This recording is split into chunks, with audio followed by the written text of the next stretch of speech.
दिल्ली हिंसा विच 24 लोगों की मौत हो गई है। 18 FIR दर्ज हुई ने ते 106 लोगों को गिरफ्तार किया गया है। नागरिकता सोध कानून के विरोधियों और समर्थकों च हिंसक झड़पों बाद दिल्ली दी गलियां च राष्ट्रीय सुरक्षा सलाहकार पहुंचे, जिन्हां स्थिति नूं कंट्रोल हेठ दस्सिया।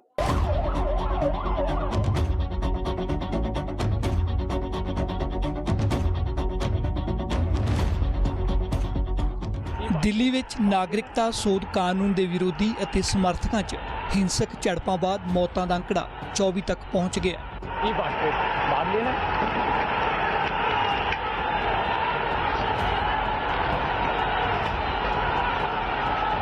हुण खुद मोर्चा राष्ट्रीय सुरक्षा सलाहकार अजीत डोवल ने सांभिया, जिन्हां दिल्ली के कई इलाकों च गली गली का दौरा किया और स्थानक वासियों नाल भी गलबात की।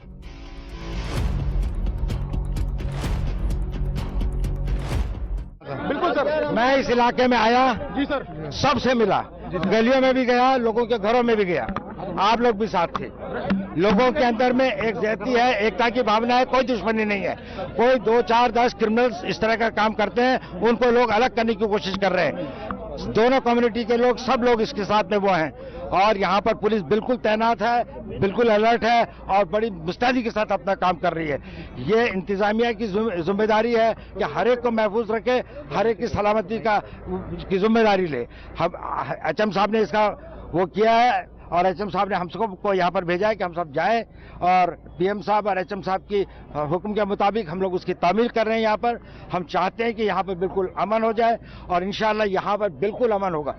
यहाँ पर कोई किसी तरह की कोई वो नहीं होगी, जो कुछ हो गया वो हो गया, लेकिन इसके बाद जिस तरह से लोग ताउन कर रहे हैं, जिस तरह से लोग व्यवहार कर रहे हैं, मुझे पूरा यकीन है इस बात का कि यहाँ पर बिल्कुल शांति रहेगी और हर एरिया के अंदर में अब कोई वो नहीं होगा।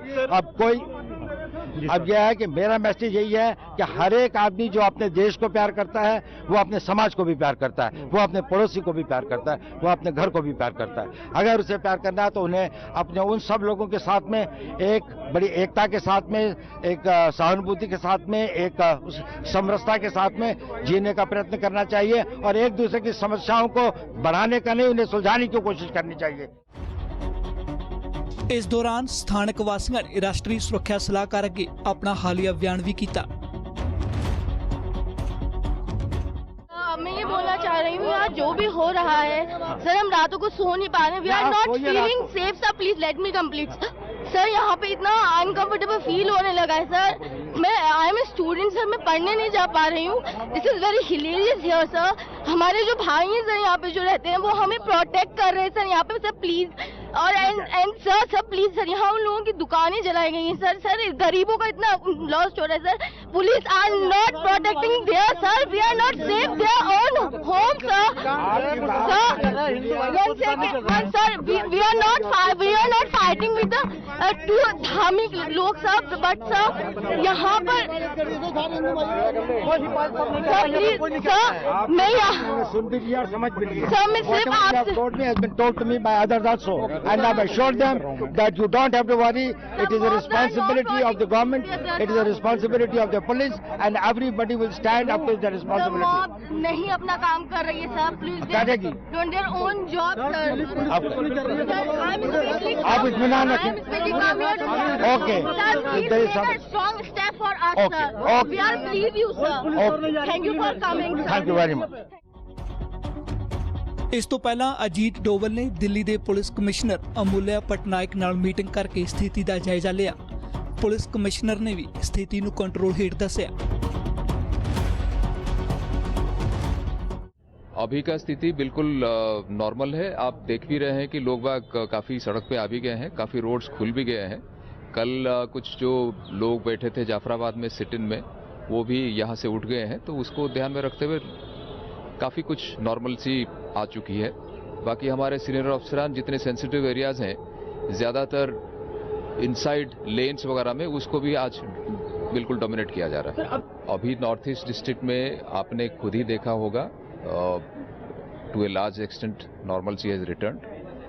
Senior officers are on rounds, extra forces have been given, and lot of confidence building measures are being taken. We are also associating peace committee meetings, and things are being brought back to normal.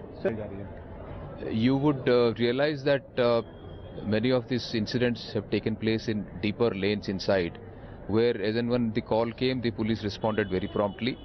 Some incidents did take place before the police reached, but जब भी police पहुंच के spot पे आ गई, उसके बाद strict action लिया गया एंड कई जगह से पुलिस ने काफी लोग जो डिस्ट्रेस में थे उनको रेस्क्यू भी किया। ਦਿੱਲੀ ਹਿੰਸਾ 'ਚ ਖੁਫੀਆ ਵਿਭਾਗ ਦੇ ਕਰਮਚਾਰੀ ਦੀ ਵੀ ਮੌਤ ਹੋ ਗਈ। ਬੁੱਧਵਾਰ ਨੂੰ ਇੰਟੈਲੀਜੈਂਸ ਬਿਊਰੋ ਦੇ ਅਧਿਕਾਰੀ ਅੰਕਿਤ ਸ਼ਰਮਾ ਦੀ ਲਾਸ਼ ਚਾਂਦ ਬਾਗ ਤੋਂ ਮਿਲੀ। ਮੰਗਲਵਾਰ ਤੋਂ ਪਰਿਵਾਰ ਉਸ ਦੀ ਭਾਲ ਕਰ ਰਿਹਾ ਸੀ। हमें तो रात को चला 2 बजे करीब पता, हाँ 2 बजे पता लगा रात को। तो आपने कोई एफ आई दर्ज करा दी थी रात को सर। गुमशुदगी कराई है या किसी के नाम पे दर्ज कराई है? नहीं वो तो वैसे सिंपल कराई थी एफ आई दर्ज सर हमने। भाई हमारा लड़का गुम है, इससे बात है, ये करवाई थी सर हमने। तो कैसे आइडेंटिफाई हुआ कि वो आपके? वो किसी ने बताया सर, कॉलोनी वाले ने, कहला आपके लड़के की लाश इधर गिरी है। अभी ये नहीं पता लगा भाई लड़का मेरा ही है कि दूसरे का है। कहला 2-3 लाश इधर, 2 लाश इसमें गिरी है नाले में। अच्छा। ये जो मस्जिद है आगे चांदबाग पुलिया पे, इधर से ले खींच के 8-10 आदमी थे, ऊपर से फेंक के आ रही। फिर 2 आदमी ने अंदर से फेंक कर वो पत्थर डाल लिया इसके ऊपर। इस दौरान दिल्ली के मुख्यमंत्री अरविंद केजरीवाल ने पुलिस अधिकारी शहीद रतन लाल के परिवार को 1 करोड़ की मदद देने का ऐलान किया है। सीएम केजरीवाल ने गृह मंत्री तो मांग की कि फौज को सद्या जाए, तनाव वाले इलाकों में कर्फ्यू लाया जाए। दिल्ली सरकार उनके परिवार को 1 करोड़ रुपए की सम्मान राशि देगी और उनके एक परिवार के एक व्यक्ति को दिल्ली सरकार में नौकरी देगी। मिनिस्टर साहब से निवेदन किया था, आज इस सदन के माध्यम से मैं फिर से उनसे अपील करना चाहता हूं कि अगर दिल्ली में स्थिति को काबू करने के लिए जरूरी ऐसा लगता है, आर्मी को बुलाया जाए और जितने अफेक्टेड एरियाज बच गए हैं, जहां जहां कर्फ्यू लग गया, बड़ी अच्छी बात है, जो बच गए हैं वहां पे भी कर्फ्यू लगाया जाए ताकि स्थिति जल्द से जल्द नॉर्मल हो। और मैं दिल्ली के लोगों को इस सदन की तरफ से, सारी पार्टियों की तरफ से, इस सदन की तरफ से दिल्ली के लोगों को आश्वस्त करना चाहता हूं कि हमारी तरफ से किसी तरह की कोई कमी नहीं होगी। आप सब लोग अब अपना एक दूसरे के प्रति ये हिंसा छोड़िए, सब लोग अब अपने अपने घर में जाइए, अपने अपने घर में जाके अपनी जिंदगी दोबारा जीने की कोशिश कीजिए। और अगर बाहर से कोई बाहरी तत्व आके अगर आपकी शांति भंग करने की कोशिश करते हैं तो तुरंत पुलिस को इतला करके उनकी जानकारी दीजिए। इस साबे च दिल्ली पुलिस के 5 IPS अफसरां दा तबादला कर दिता गया है।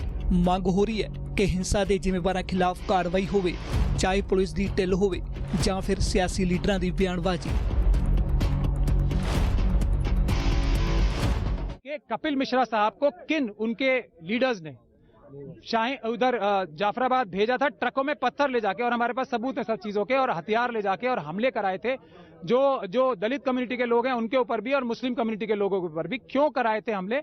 और ये टाइम ऐसा क्यों चुना था जिस वक्त ट्रंप साहब की विजिट हो रही? तो क्या सरकार के अंदर दो धड़े हैं, जो कि ट्रंप की विजिट को एक धड़ा फेल कराना चाह रहा था, जिसके लिए दिल्ली पुलिस का इतनी जबरदस्त तरीके से इस्तेमाल किया गया।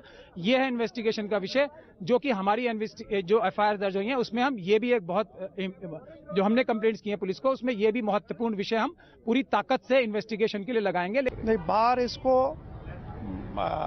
पूरी तरह कंडेम करती है, इसकी भर्त्सना करती है।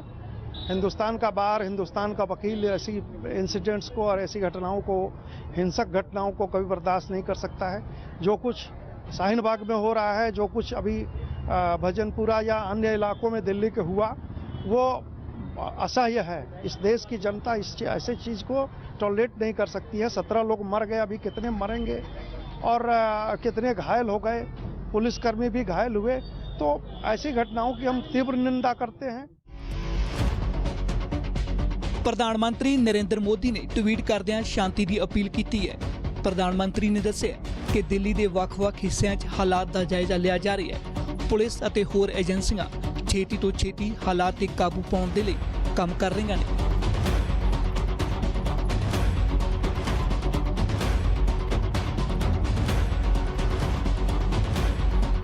ਫਿਲਹਾਲ ਹੁਣ ਸਮਾਂ ਇੱਕ ਬ੍ਰੇਕ ਦਾ ਤੇ ਬ੍ਰੇਕ ਤੋਂ ਬਾਅਦ ਤੁਹਾਨੂੰ ਦੱਸਾਂਗੇ ਦਿੱਲੀ ਹਿੰਸਾ ਤੇ ਹੋ ਰਹੀ ਸਿਆਸਤ ਬਾਰੇ।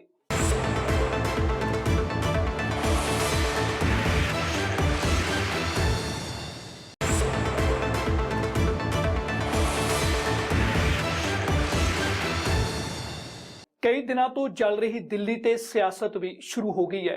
कांग्रेस प्रधान सोनिया गांधी ने केंद्रीय गृह मंत्री अमित शाह तो अस्तीफा मंगया है, जिन्हें दिल्ली हिंसा नूं सोची समझी साजिश दस्सिया।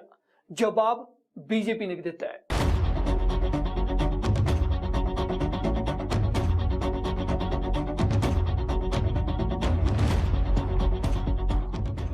दिल्ली हिंसा ते देश की सियासत भी गरमा गई है। सियासी धिरां हिंसा लई एक दूजे नूं कोस रहीआं ने। कांग्रेस प्रधान सोनिया गांधी ने केंद्रीय गृह मंत्री अमित शाह तो अस्तीफा मंगिया, जिन्हें इल्जाम लाया कि सोची समझी साजिश तहत हिंसा भड़काई गई है।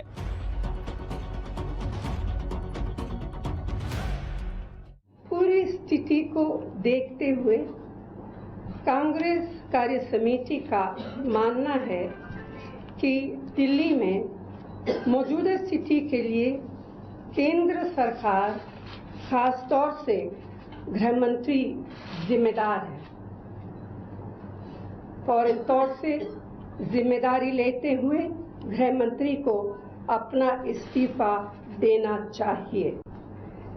पिछले इतवार से हो रहे लगातार दर्दनाक हादसों के पीछे एक सोचा समझा षड्यंत्र है।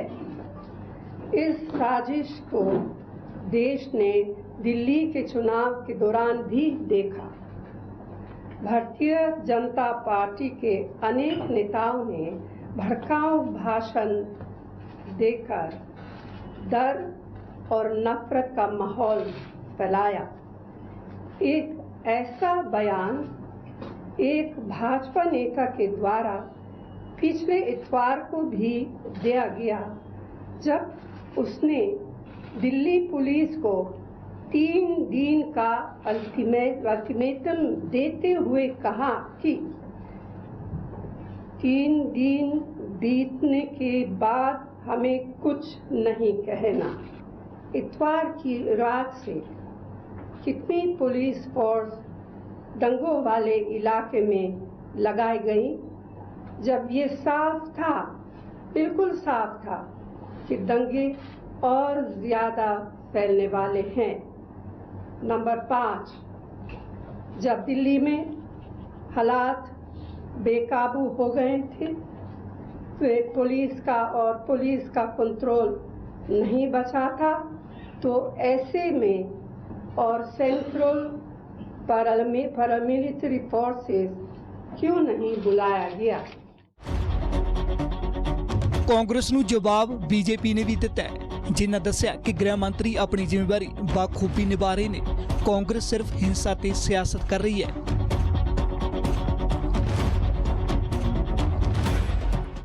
ये गंदी राजनीति है।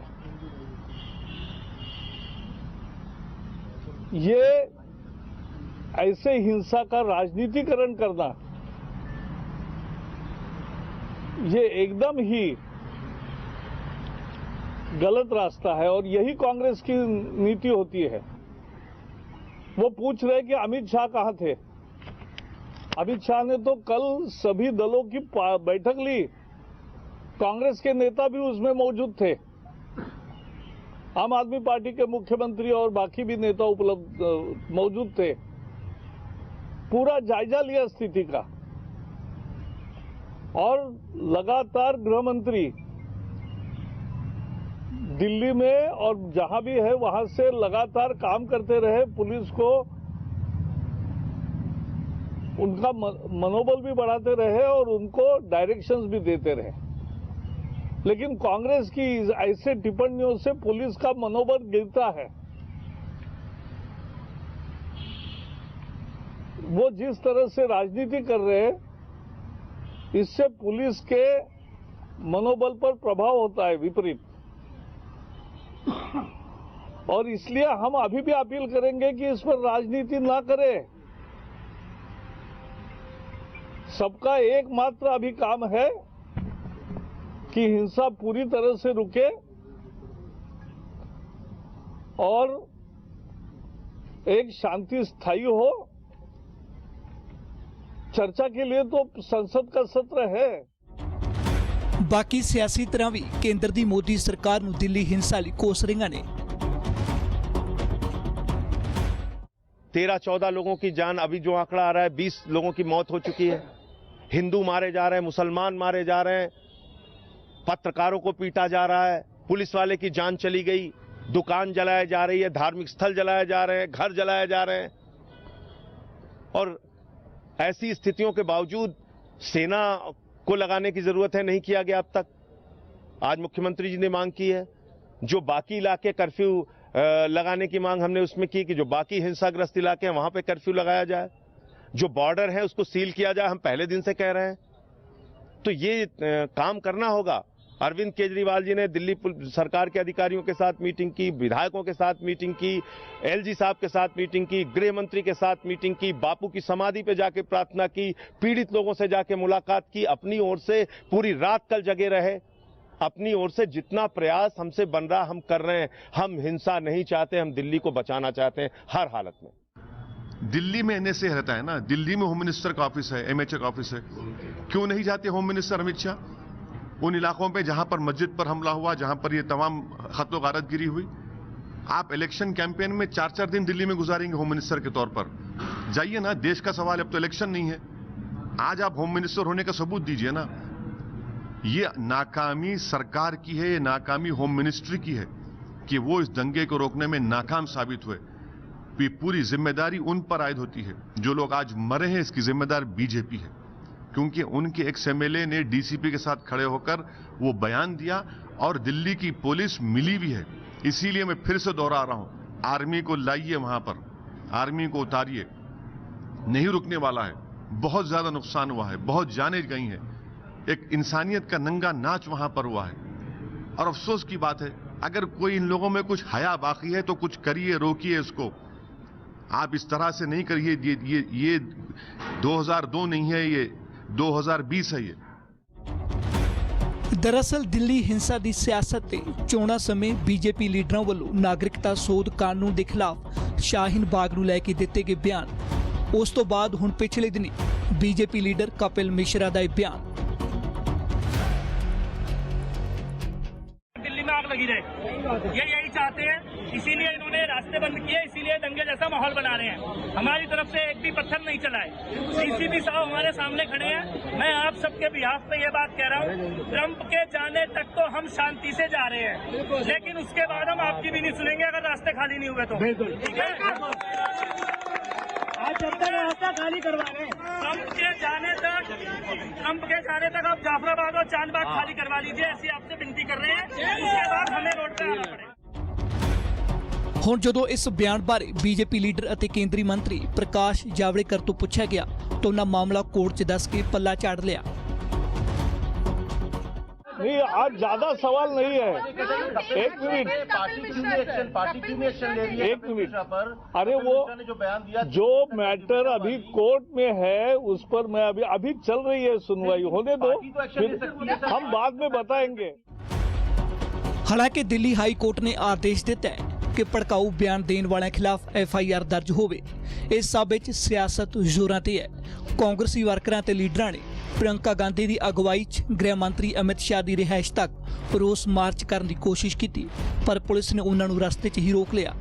इस दौरान कांग्रेस ने धरना दे के मोदी सरकार नूं दिल्ली हिंसा लई जिम्मेवार ठहराया।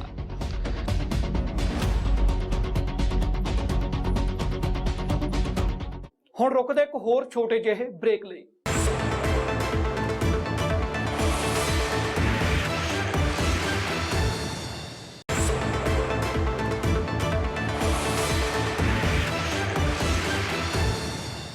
ਹੁਣ ਗੱਲ ਕਰਦੇ ਹਾਂ ਨਾਗਰਿਕਤਾ ਸੋਧ ਕਾਨੂੰਨ ਦੀ, ਜਿਸ ਦੇ ਖਿਲਾਫ ਦਿੱਲੀ ਦੇ ਸ਼ਾਹੀਨ ਬਾਗ ਤੋਂ ਇਲਾਵਾ ਦੇਸ਼ ਦੇ ਵੱਖ-ਵੱਖ ਹਿੱਸਿਆਂ 'ਚ ਰੋਸ ਪ੍ਰਦਰਸ਼ਨ ਹੋ ਰਹੇ ਨੇ।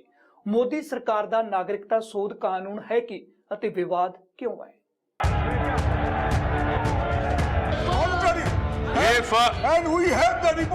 ਨਾਗਰਿਕਤਾ ਸੋਧ ਕਾਨੂੰਨ ਸ਼ੁਰੂ ਤੋਂ ਹੀ ਵਿਵਾਦਾਂ 'ਚ ਰਿਹਾ ਹੈ। ਵਿਵਾਦ ਇਹ ਹੈ ਕਿ ਕਾਨੂੰਨ 'ਚ ਬਕਾਇਦਾ ਪਾਕਿਸਤਾਨ, ਬੰਗਲਾदेश ਤੇ ਅਫਗਾनिस्तान सने 6 घट गिनती धर्मां का नाम दिता गया है। ਅਤੇ ਮੁਸਲਮਾਨਾਂ ਦਾ ਨਾਂ ਇਸ ਵਿੱਚ ਨਹੀਂ ਹੈ। ਵਿਰੋਧੀ ਧਿਰਾਂ ਦਾ ਇਲਜ਼ਾਮ ਹੈ ਕਿ ਸਰਕਾਰ ਮੁਸਲਮਾਨਾਂ ਨੂੰ ਬਾਹਰ ਰੱਖਣ ਲਈ ਇਹ ਕਾਨੂੰਨ ਲੈ ਕੇ ਆਈ ਹੈ, ਜੋ ਭਾਰਤੀ ਸੰਵਿਧਾਨ ਦੀ ਉਲੰਘਣਾ ਹੈ। ਸਰਕਾਰ ਦੀ ਦਲੀਲ ਹੈ ਕਿ ਇਹਨਾਂ ਤਿੰਨਾਂ ਮੁਲਕਾਂ 'ਚ ਮੁਸਲਮਾਨ ਬਹੁਗਿਣਤੀ 'ਚ ਨੇ ਅਤੇ ਘੱਟ ਗਿਣਤੀਆਂ ਨੂੰ ਹੀ ਭਾਰਤ ਦੀ ਸਹਾਇਤਾ ਦੀ ਲੋੜ ਹੈ। ਬੰਗਲਾਦੇਸ਼, ਅਫਗਾਨਿਸਤਾਨ ਅਤੇ ਪਾਕਿਸਤਾਨ ਇਹ ਦੇਸ਼ ਇਸ ਕਾਨੂੰਨ 'ਚ ਸ਼ਾਮਲ ਨੇ। ਘੱਟ ਗਿਣਤੀ ਭਾਈਚਾਰੇ ਨੂੰ ਨਾਗਰਿਕਤਾ ਦੇਣ ਦਾ ਇਹ ਕਾਨੂੰਨ ਹੈ। ਹਿੰਦੂ, ਬੋਧੀ, ਜੈਨ, ਪਾਰਸੀ, ਈਸਾਈ ਅਤੇ ਸਿੱਖ ਇਹਨਾਂ ਧਰਮਾਂ ਦੇ ਲੋਕਾਂ ਨੂੰ ਭਾਰਤੀ ਨਾਗਰਿਕਤਾ ਦੇਣ ਦਾ ਇਹ ਕਾਨੂੰਨ ਹੈ। ਨਾਗਰਿਕਤਾ ਲੈਣ ਲਈ 11 ਸਾਲ ਭਾਰਤ 'ਚ ਰਹਿਣਾ ਜ਼ਰੂਰੀ ਸੀ। ਘੱਟ ਗਿਣਤੀ ਭਾਈਚਾਰਿਆਂ ਲਈ ਹੁਣ ਸਮਾਂ 6 ਸਾਲ ਦਾ ਹੋਵੇਗਾ। ਨਾਗਰਿਕਤਾ ਐਕਟ 1955 'ਚ ਕੁਝ ਸੋਧ ਕੀਤੀ ਜਾਵੇਗੀ ਤਾਂ ਜੋ ਲੋਕਾਂ ਨੂੰ ਨਾਗਰਿਕਤਾ ਦੇਣ ਲਈ ਉਹਨਾਂ ਦੀ ਕਾਨੂੰਨੀ ਮਦਦ ਕੀਤੀ ਜਾ ਸਕੇ। ਮੌਜੂਦਾ ਕਾਨੂੰਨ ਦੇ ਤਹਿਤ ਭਾਰਤ 'ਚ ਗੈਰ ਕਾਨੂੰਨੀ ਤਰੀਕੇ ਨਾਲ ਦਾਖਲ ਹੋਣ ਵਾਲੇ ਲੋਕਾਂ ਨੂੰ ਨਾਗਰਿਕਤਾ ਨਹੀਂ ਮਿਲ ਸਕਦੀ ਅਤੇ ਉਹਨਾਂ ਨੂੰ ਵਾਪਸ ਉਹਨਾਂ ਦੇ ਮੁਲਕ ਭੇਜਣ ਜਾਂ ਹਿਰਾਸਤ ਵਿੱਚ ਰੱਖਣ ਦਾ ਪ੍ਰੋਵੀਜ਼ਨ ਹੈ। ਵਿਰੋਧੀ ਪਾਰਟੀਆਂ ਦਾ ਕਹਿਣਾ ਹੈ ਕਿ ਕਾਨੂੰਨ ਮੁਸਲਮਾਨਾਂ ਖਿਲਾਫ ਹੈ। ਇਹ ਕਾਨੂੰਨ ਭਾਰਤੀ ਸੰਵਿਧਾਨ ਦੇ ਆਰਟੀਕਲ 14 ਦਾ ਉਲੰਘਣ ਕਰਦਾ ਹੈ। ਇਸ ਕਾਨੂੰਨ ਰਾਹੀਂ ਧਰਮ ਦੇ ਆਧਾਰ ਤੇ ਭੇਦਭਾਵ ਹੋਵੇਗਾ। ਕਾਨੂੰਨ ਤੇ ਵਿਵਾਦ ਬਾਅਦ ਹੁਣ ਦੇਸ਼ ਦੇ ਕਈ ਹਿੱਸਿਆਂ 'ਚ ਵਿਰੋਧ ਵੀ ਹੋ ਰਿਹਾ ਹੈ।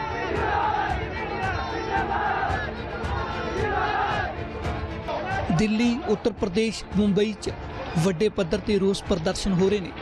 ਮੰਗ ਹੋ ਰਹੀ ਹੈ ਕਿ ਸਰਕਾਰ ਕਾਨੂੰਨ ਨੂੰ ਵਾਪਸ ਲਵੇ। ਮੋਦੀ ਸਰਕਾਰ ਤੇ ਇਲਜ਼ਾਮ ਹੈ ਕਿ ਹਿੰਦੂ ਵੋਟਰਾਂ ਨੂੰ ਆਪਣੇ ਪੱਖ 'ਚ ਕਰਨ ਦੀ ਕੋਸ਼ਿਸ਼ 'ਚ ਪ੍ਰਵਾਸੀ ਹਿੰਦੂਆਂ ਲਈ ਭਾਰਤ ਦੀ ਨਾਗਰਿਕਤਾ ਦਾ ਰਾਹ ਪੱਧਰਾ ਕੀਤਾ ਜਾ ਰਿਹਾ ਹੈ। ਸਰਕਾਰ ਕਾਨੂੰਨ ਦੇ ਬਹਾਨੇ NRC ਲਿਸਟ ਤੋਂ ਬਾਹਰ ਹੋਏ ਗੈਰ ਕਾਨੂੰਨੀ ਹਿੰਦੂਆਂ ਨੂੰ ਭਾਰਤੀ ਨਾਗਰਿਕਤਾ ਦੇ ਰਹੀ ਹੈ।